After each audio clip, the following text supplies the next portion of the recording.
Welcome to Grown As Men, a perspective podcast from the last generation of unashamed men. I grew up in a world where respect was earned, responsibility mattered, and right now I think the entire Republican Party might owe John Fetterman an apology.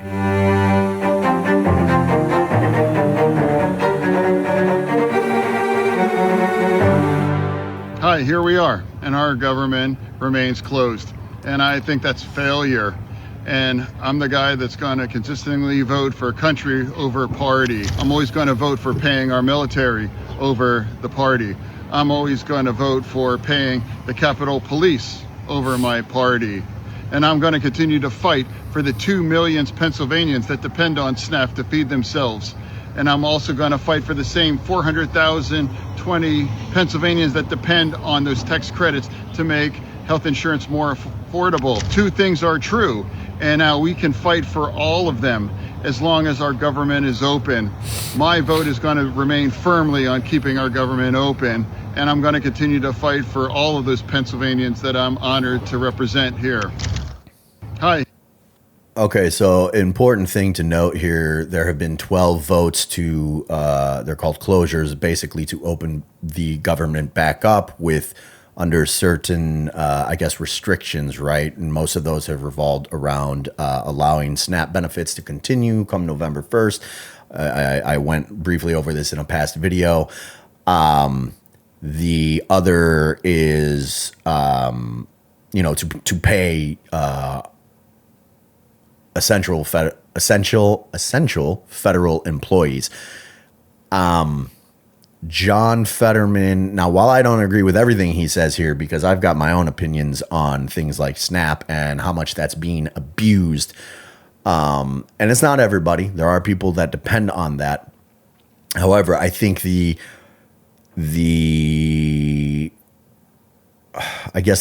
prerequisites for what you receive those benefits need to be tightened up a little so that people can't abuse this system as they are. I mean, we've got people like ranting on about it on TikTok, like they're getting like $4,000 in like food stamps a month. Like that's insane. Who eats $4,000 worth of groceries for one?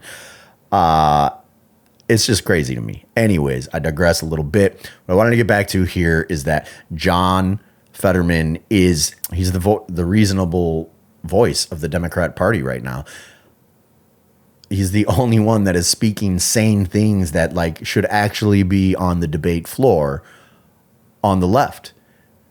All these other people, with the exception of 3 senators, and I think it is Warnock, Ossoff, and I don't know how you pronounce his name, and Fetterman, all the other Democrats voted to continually to shut down the government, to keep the government shut down 12 times, knowing that these premiums are not going to go up in 2025. So that gives you at least 2 months to figure out and negotiate the tax credit extensions for insurance, right? For insurance premiums. So 5 years ago, 2020, I was extremely critical of John Fetterman, as many Republicans were. I think we had talked about, I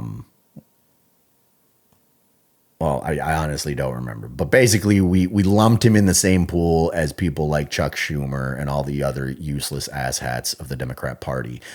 And he's not so useless. You can tell the man is America loving.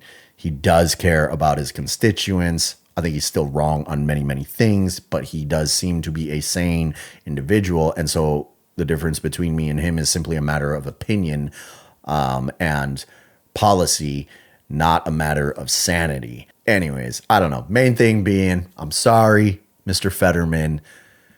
I probably hopped on the rest of the train that thought you were, just like the rest of the crazies on the left. I will say in my own self-defense, I don't think he was speaking as much common sense at this time, and not in the way that, not saying that he didn't believe it, but he just wasn't as outspoken as about it. So I do appreciate him coming to the table, being outspoken about this, that the left continues to shut down the government. And it is the left. Make no mistake about it. Majority Republicans Each time, majority have voted to reopen it, okay? They refuse to because they want to use this insurance thing as leverage. And again, premiums are not going up right away. It's not like November 1 hits, SNAP benefits go, and premiums go up. We're talking about in 2026. There's plenty of time to broker a deal in Congress. The left doesn't want it. They want to use this as political leverage. I think it's going to backfire, and it's going to shoot them in the foot even more once people realize, like, once all this is said and done. But thank you again, John Fetterman, for being the voice of the Democratic Party, the sane, reasonable voice of the Democratic Party. Obviously, we on the right, we welcome debate and open discussion with you on these policies and what are the best options to move forward for the American people. If you have any thoughts on it, leave thoughts in the comments. Like and subscribe.